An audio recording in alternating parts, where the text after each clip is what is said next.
Thank you very much, Mr. Speaker. My question is to the acting Premier.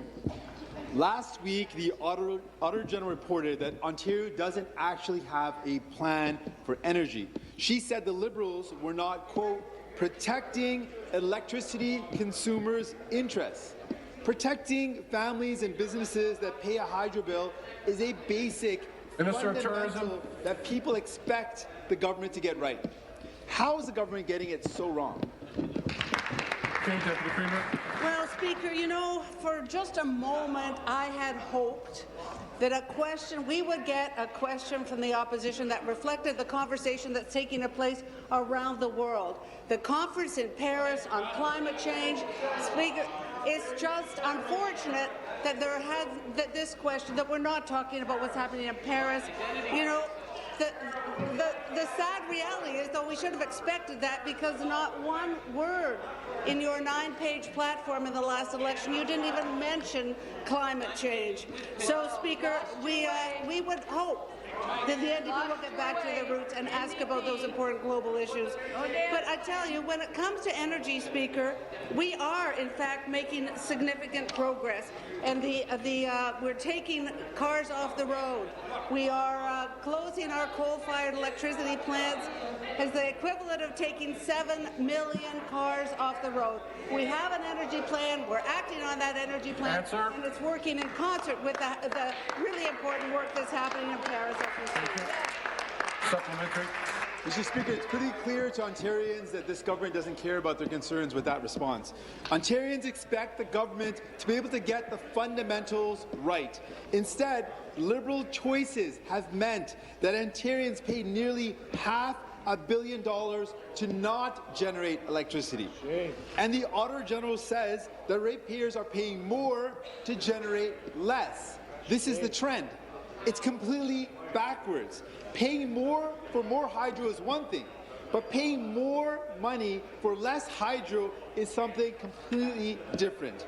Can the Premier explain why, in this system, through the Liberals' leadership, they're getting it so backwards? Deputy Premier. Chair of Energy.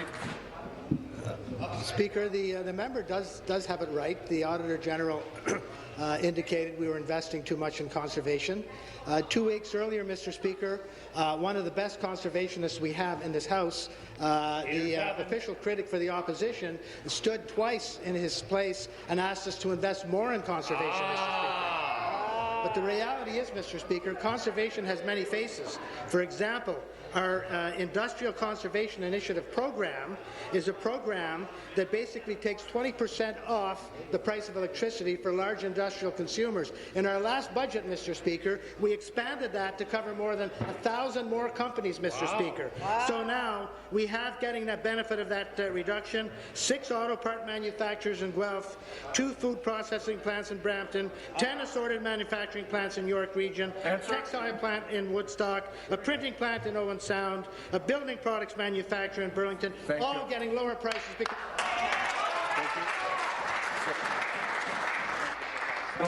every time the opposition, the NDP, raises the concerns about Hydro One being privatized, gouging people, the response is that the OEB will protect people. Well, the Liberals insist that the OEB will stop a privatized Hydro One from gouging families and businesses. Page 218 of the Auditor General's report says, and I quote, "The minister has effectively cut the Ontario Energy Board out of the picture," end quote. She says it's the OEB's mandate to protect consumers, but, quote, "It's been difficult for the OEB to meet that mandate in any meaningful way."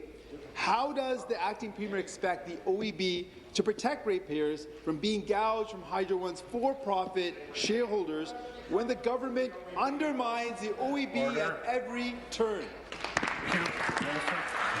Mr. Speaker, the member should know that there's a bill before the House about to be passed called Bill 112.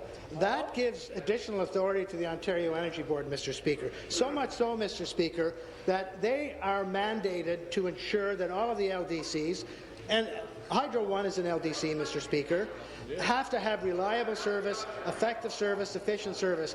We've increased the fine, Mr. Speaker, for non-compliance to $1 million a day, Mr. Speaker.